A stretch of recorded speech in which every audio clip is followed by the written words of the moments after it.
ಜೈ ಶ್ರೀರಾಮ್. ಎಲ್ಲರಿಗೂ ನಮಸ್ಕಾರ. ಸಣ್ಣ ಕಥೆ, ಒಳ್ಳೆಯ ಸಂದೇಶ. ಇಲ್ಲಿ ಈ ದಿನಗಳಲ್ಲಿ ಹೊರಗೆ ವಿಪರೀತಿ ಗದ್ದಲ. ನೀವು ರೈಲ್ವೆ ಸ್ಟೇಷನ್ಗೆ ಹೋಗ್ರಿ, ಬಸ್ ಸ್ಟ್ಯಾಂಡ್ಗೆ ಹೋಗ್ರಿ, ಬ್ಯಾಂಕಿಗೆ ಹೋಗ್ರಿ, ಹಾಸ್ಪಿಟಲ್ಗೆ ಹೋಗ್ರಿ, ರೋಡ್ನಲ್ಲಿ ಹೋಗ್ರಿ, ಟ್ರಾಫಿಕ್ನಲ್ಲಿ ಎಲ್ಲಿ ನೋಡಿದ್ರೆ ರಶ್ ರಶ್ ರಶ್ ರಶ್, ವಿಪರೀತ ಜನರು.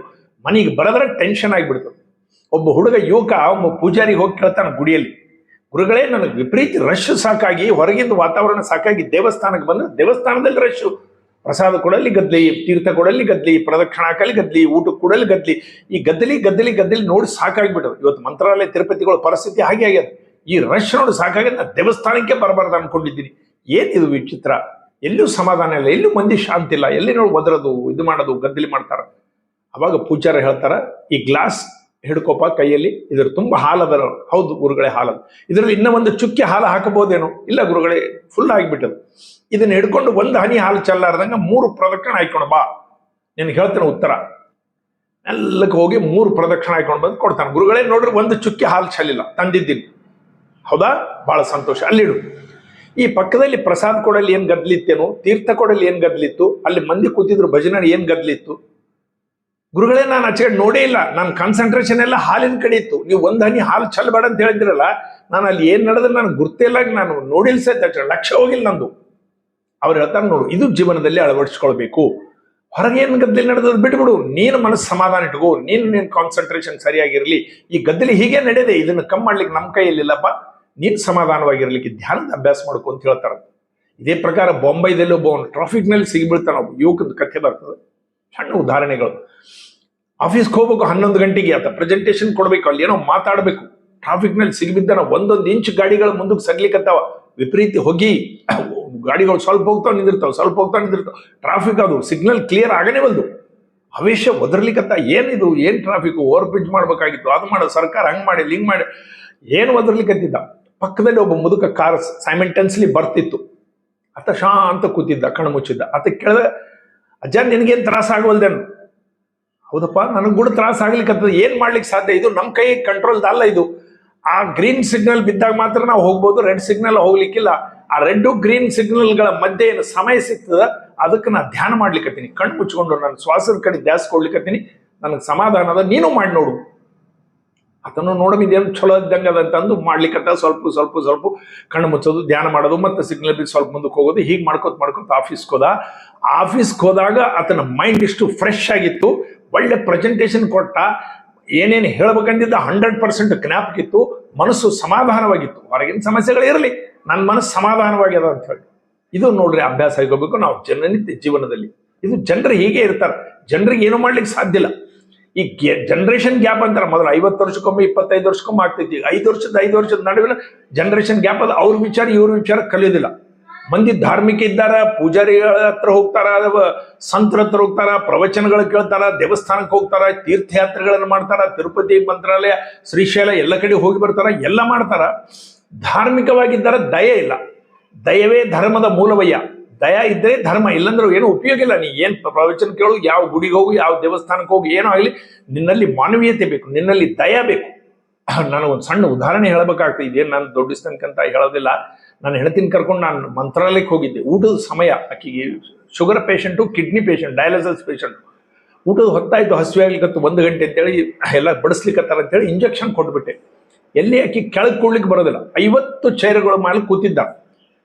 ನಾನು 50 ಮಂದಿಗೆ ಹೋಗಿ ಕೇಳಿದೆ, ನನ್ನ ಹೆಂಡತಿ ಡಯಾಲಿಸಿಸ್ ಪೇಷಂಟ್ ಇದ್ದಾಳೆ, ಕೆಳಗೆ ಕೂತ್ರೆ ಮ್ಯಾಲೆ ಎದ್ದೇಳಲಿಕ್ಕೆ ಬರೋದಿಲ್ಲ, ಒಬ್ಬರು ಯಾರಾದರೂ ಸೀಟ್ ಕೊಡ್ರಿ. ಎಲ್ಲರೂ ಗಟ್ಟಿಮುಟ್ಟಿದ್ದವ್ರು ಕೂತಿದ್ದಾರೆ, 10 ಕಿಲೋಮೀಟರ್ ಓಡ್ತಕ್ಕಂಥ ಕೆಪಾಸಿಟಿ ಇದ್ದು. ಇಲ್ಲ ನಮಗೂ ಮುಖ ಬ್ಯಾನಿದೆ, ಇಲ್ಲ ನಮಗೂ ಆಗೋದಿಲ್ಲ, ಇಲ್ಲ ನಾವು ಮಾಡೋದಿಲ್ಲ. ಒಬ್ರು ಮಾರಿ ಚಿಗಡ್ ತಿರ್ಸ್ಲಿಕ್ಕೆ, ನಾನು ಬರ್ತೀನಿ ಕೇಳ್ಕೊತ ಬರ್ಲಿಕ್ಕಂತ ತೆಳಗ್ ಮಾರಿ ಹಾಕ್ಲಿಕ್ಕತ್ರು. ಇಲ್ಲ ನಾವು ಕೊಡೋದಿಲ್ಲ, ನಮಗೂ ಇಲ್ಲ, ನಮಗೂ ಬೇಕಂತ. ಕೇವಲ ಒಬ್ಬ ಮನುಷ್ಯಗ ಒಂದು ಸೀಟ್ ಕೊಟ್ರೆ ಎಷ್ಟು ಆನಂದ ಇರ್ತದ. ಇದು ಧಾರ್ಮಿಕ ವ್ಯಕ್ತಿಗಳು, ನಾವು ಧಾರ್ಮಿಕ ಕ್ಷೇತ್ರಕ್ಕೆ ಬಂದಿದ್ದೀವಿ, ಮಂತ್ರಾಲಯ ರಾಘವೇಂದ್ರ ಸ್ವಾಮಿಗಳಲ್ಲಿ ಬಂದಿದ್ದೀವಿ. ನಮ್ಮಲ್ಲಿ ಸ್ವಲ್ಪ ದಯಾ, ಕರುಣೆ, ಮಾನವೀಯತೆ ಬೇಕು ಎಂಬ ಜ್ಞಾನ ಇಲ್ಲ. ಸ್ವಾಮಿಗಳು ಸುತ್ತ ನಾವು 11 ಪ್ರದಕ್ಷಿಣೆ ಹಾಕಿದೆವು, 21 ಪ್ರದಕ್ಷಿಣೆ ಹಾಕಿದೆವು, ನಾವು ಹೆಜ್ಜೆ ಪ್ರದಕ್ಷಿಣೆ ಹಾಕಿದೆವು, ಉರೋದು ದುಡ್ಡಿದೆವು, ಎಲ್ಲ ಮಾಡಿದ್ದೀರಿ. ಮನುಷ್ಯತ್ವ ಇಲ್ಲ ಅಂತಂದ್ರೆ ಏನು? ನಾನು ಕೆಳಗೆ ಊಟ ಕುಡಿಸಿದೆ, 2 ಕಲ್ತು ಮ್ಯಾಲೆ ಎತ್ತಿ ಹಿಂದಾಡಿಗೆ ಹಾಕಿ ಕೈ ತೋರಿಸ್ಬೇಕಾಗ್ತದೆ. ಇದು ನನ್ನ ಒಂದೇ ಉದಾಹರಣೆ ಅಲ್ಲ, ಅನೇಕ ಜನರಿಗೆ ಅನುಭವ ಬರ್ತಾವೆ. ಬಸ್ನಲ್ಲಿ ಸ್ವಲ್ಪ ಜಾಗ ಕೊಡೋದಿಲ್ಲ, ಈಚೆಗಡೆ ಸರಿಯೋದಿಲ್ಲ, ಎಕ್ದಮ್ ಕೋಪಿಸ್ಕೊಳ್ತಾರ. ಯಾವುದು ಏನಾದರೂ ಕೇಳಿದ್ರೆ ಎಕ್ದಮ್ ಗಾಬರಿ ಮಾಡ್ತಾರ. ಇಲ್ಲಿ ಬಗಲಾಗ ಊಟ ಖಾಲಿ ಇತ್ತು, ಜಾಗ ಕೂತ ಇಲ್ಲ ಬರ್ತಾರೆ ಹೋದ್ರೆ ಗಂಟು ಹೋದವ್ರು ಮಾಡಿದಂಗೆ ಮಾಡ್ತಾರೆ. ಇದು ಒಂದು ಪತ್ರೊಳಗೆ ತೂತು ಬಿದ್ದಿತ್ತಂದ್ರೆ ವಾಪಸ್ ತಗೋ ಚಲೋ ಪತ್ರೊಳಗೆ ಕೊಡು. ಏನು ಸಾಯ್ತಾನೆ ಇರ್ತಾರೆ ಅದ್ರಾಗ ಒಂದು ಪತ್ರೊಳಗೆ, ಪಕ್ಕದಲ್ಲಿ ಉಣ್ಬೋದು. ಅಷ್ಟು ಸಣ್ಣ ಸ್ಮಾಲ್ ತೂತು ಸಹಿತ ಇದು ಮಾಡಿದ್ರು. ಇವರೆಲ್ಲ ಧಾರ್ಮಿಕ ವ್ಯಕ್ತಿಗಳು, ಇವರೆಲ್ಲ ಗುರುಗಳ ಪ್ರವಚನಗಳು. ಏನ್ ಗುರುಗಳು ಹೇಳ್ತಾರೆ? ನಮ್ಮ ಗುರುಗಳು ಹಿಂದಿ, ಕನ್ನಡ, ಇಂಗ್ಲಿಷ್, ತಮಿಳು, ತೆಲುಗು ಎಲ್ಲ ಭಾಷೆಯಲ್ಲಿ ಹೇಳ್ತಾರೆ. ಮಹಾಪಂಡಿತರು ನಮ್ಮ ಗುರುಗಳು. ಅವರು ಗುರುಗಳ ಪಂಡಿತರು, ಜ್ಞಾನಿಗಳು. ನಿಮ್ಮ ಹತ್ರ ಏನೋ ಮನುಷ್ಯತ್ವನೇ ಇಲ್ಲಲ್ಲ, ದಯನೇ ಇಲ್ಲಲ್ಲ. ಇದು ಧರ್ಮಕ್ಕೆ ಸಂಬಂಧ ಇಲ್ಲ. ಇವು ಧಾರ್ಮಿಕ ವ್ಯಕ್ತಿಗಳಾಗ್ಲಿಕ್ಕೆ ಸಾಧ್ಯ ಇಲ್ಲ. ಒಬ್ಬ ಮನುಷ್ಯನಲ್ಲಿ ಎಂಥ ಗುಣಗಳಿರ್ತಾವಂದ್ರೆ, ಮನುಷ್ಯ ಕೋಗಿಲೆಗೆ ಹೋಗಿ ಕೇಳಿದಂತೆ, ಕೋಗಿಲೆ ನಿನ್ನ ಕಂಠ ಎಷ್ಟು ಚೆನ್ನಾಗದ, ನೀನು ಬಿಳಿ ಇದ್ರೆ ಇನ್ನೂ ಚೆನ್ನಾಗಿರ್ತಿದ್ದಿ. ಗುಲಾಬಿ ಹೋಗಿ ಕೇಳಿದಂತೆ, ಗುಲಾಬಿ ನೀನು ಎಷ್ಟು ಸುಂದರವಾಗಿದ್ದಿ, ಮುಳ್ಳು ಇದ್ದಿದ್ದಿಲ್ಲ ಅಂದ್ರೆ ಇನ್ನೂ ಚೆನ್ನಾಗಿರ್ತಿದ್ದಿ. ಸಮುದ್ರಕ್ಕೆ ಕೇಳಿದಂತೆ, ಸಮುದ್ರ ನೀನು ಎಷ್ಟು ಚೆನ್ನಾಗಿದ್ದಿ, ಉಪ್ಪು ಇದ್ದಿಲ್ಲ ಅಂದ್ರೆ ಇನ್ನೂ ಚೆನ್ನಾಗಿರ್ತಿದ್ದಿ. ಅವಾಗ ಮೂರು ಈ ಮನುಷ್ಯಗೆ ಹೇಳಿದ್ವಂತ, ಮನುಷ್ಯ ನೀನು ಮಂದಿಯಲ್ಲಿ ಲೋಪದೋಷಗಳು ನೋಡ್ದಾಕಂತ ಬುದ್ಧಿ ನಿನ್ನಲ್ಲಿದ್ರೆ ಇನ್ನೂ ಚಲೋ ಇರ್ತಿದ್ದಿ ನೀನು. ಅದರಲ್ಲಿ ಮುಳ್ಳದ, ಇದರಲ್ಲಿ ಕೋಗಿಲೆ ಕರ್ಗದ, ಅದು ಸಮುದ್ರ ನೀರು ಉಪ್ಪದ, ಇವನ್ನೇ ನೋಡಿದೆ ಹೊರತು ಅದರಲ್ಲಿ ಇರ್ತಕ್ಕಂಥ ಬೇರೆ ಯಾವುದು ನೀನು ಕಾಣಿಸಿಲ್ಲ. ಈ ಒಳ್ಳೆ ಗುಣ ನಿನ್ನಲ್ಲಿದ್ದರೆ ನೀನು ಚಲೋ ಇರ್ತಿದ್ದಿ ಅಂತ ಹೇಳಿದ್ರು. ಈ ಜನರೇಷನ್ ಗ್ಯಾಪ್ಲಿಂದ ಎಲ್ಲಿಯೂ ಮಿತ್ರತೆಗಳಿಲ್ಲ, ಮನುಷ್ಯರಲ್ಲಿ ಸಂಬಂಧಗಳಿಲ್ಲ. ನಾವೆಲ್ಲ ಒಂದು ರೀತಿ ಬದುಕ್ತಾ ಇದ್ದೀವಿ ಅಂದ್ರೆ ಒಬ್ಬರು ಮಾರಿ ಒಬ್ಬರು ನೋಡೋದಿಲ್ಲ, ಪಕ್ಕದ ಮನೆಯವರು ನಮಗೆ ಮಾತಾಡಿಸಿಲ್ಲ, ನಾವು ಅವ್ರಿಗೆ ಮಾತಾಡಿಸಿಲ್ಲ. ವಿಚಿತ್ರವಾದಂಥ ವಾತಾವರಣ. ನನ್ನ ಸ್ವಂತ ಅನುಭವ ನಾನು ಹೇಳಬೇಕಂತ ಇನ್ನೊಬ್ಬರಿಗೆ ಪ್ರೇರಣೆ ಆಗಲಿ ಅಂತ ಹೇಳ್ತೀನಿ. ನಾನು ಅನೇಕ ಮಂದಿ ಮಿತ್ರರಿದ್ದಾರೆ, ಅವರೆಲ್ಲರ ಹೆಸರು ಹೇಳಕ್ಕೆ ಸಾಧ್ಯ ಇಲ್ಲ. ಇಬ್ಬರು ಮಾತ್ರ ಬಹಳ 60 ವರ್ಷದಿಂದ ನಾವು ದೋಸ್ತಾನ ಇದ್ದೀವಿ. 60 ವರ್ಷದಿಂದ ನಮ್ಮ ಫ್ರೆಂಡ್ಶಿಪ್ ಅದ. ಇವತ್ತಿಗೆ ಒಂದು ಡಿಫರೆನ್ಸ್ ಬಂದಿಲ್ಲ. ಜಂಬಣ್ಣ ಅಂತ ಹೇಳಿ ಶೂದ್ರ ಜಾತಿಯ ಮುದುರಾಜ್ ಕುಲದತ್ತಿದ್ದ, ನಮಗೆ ಸ್ವಂತ ಅಣ್ಣ ಇದ್ದಂಗಿದ್ದ, ಮೊನ್ನೆ ತೀರ್ಕೊಂಡಾತ ಪಾಪ. 60 ವರ್ಷದಿಂದ ಒಂದರಲ್ಲಿ ಒಂದು ಶಬ್ದದಲ್ಲಿ ಡಿಫರೆನ್ಸ್ ಬಂದಿಲ್ಲ. ಇನ್ನೊಬ್ರು ಚಂದ್ರಕಾಂತ್ ಅಂತಿದ್ದಾರೆ, ಈ ಬೆಂಗಳೂರಲ್ಲಿದ್ದಾರೆ, ರೈಲ್ವೆದಲ್ಲಿ ಕೆಲಸ ಮಾಡಿ ರಿಟೈರ್ ಆಗಿದ್ದಾರೆ.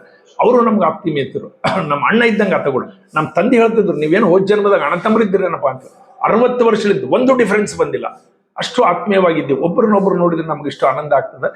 ಈ ಮಿತ್ರತಾ ಇದು ಹೊಸ ಜನರೇಷನ್ಗೆ ಇಲ್ಲ. ಹೊಸ ಜನರೇಷನ್ ಅಲ್ಲಿ ಸ್ವಾರ್ಥ, ವಿಪರೀತ ಮಾತಾಡ್ಲಾರ್ದಂಗಿರೋದು, ಒಬ್ಬರು ಮನೆಗೆ ಹೋದ್ರೆ ಒಬ್ರು ಮಾತಾಡೋದಿಲ್ಲ. ದೊಡ್ಡವರು ಚಾಳಿ ಮಕ್ಕಳಿಗೆ ಬಂದ್ಬಿಟ್ಟದ. ಮಕ್ಕಳ ಸತಿ ಯಾರಿಗೂ ಫ್ರೆಂಡ್ಶಿಪ್ ಮಾಡೋದಿಲ್ಲ, ಒಬ್ಬರ ಜೊತೆ ಮಾತಾಡೋದಿಲ್ಲ. ಈ ರೀತಿ ಆಗಬಾರ್ದು. ಮನುಷ್ಯತ್ವ ಆಗಬೇಕು. ನಾವು ಏನಾದರಾಗ ಮೊದಲು ಮಾನವನಾಗಬೇಕು. ಧರ್ಮ ಹಿಂದಡೆಗೆ, ದಯ ಮೊದಲು. ದಯವೇ ಧರ್ಮದ ಮೂಲವಯ್ಯ. ನೀವು ಧಾರ್ಮಿಕ ವ್ಯಕ್ತಿಗಳಾಗಿರಿ, ಪ್ರವಚನಗಳನ್ನು ಕೇಳ್ರಿ, ಗುಡಿ ಗುಂಡಾರಗಳಿಗೆ ಹೋಗ್ರಿ, ತೀರ್ಥಯಾತ್ರೆಗಳನ್ನು ಮಾಡ್ರಿ, ಏನಾದರೂ ಮಾಡ್ರಿ, ಪರವಾಗಿಲ್ಲ. ಮೊದಲು ಮನುಷ್ಯರಾಗಿರಿ, ದಯದಿಂದ ಕೂಡಿದವರಾಗಲಿ, ಪ್ರಾಣಿ ದಯ ಇರಲಿ. ಇದು ಮನುಷ್ಯತ್ವದ ಲಕ್ಷಣ, ಇದು ಧರ್ಮದ ಲಕ್ಷಣ. ಭಾರತ್ ಮಾತಾಗಿದೆ. ಎಲ್ಲ ನಮಸ್ಕಾರ.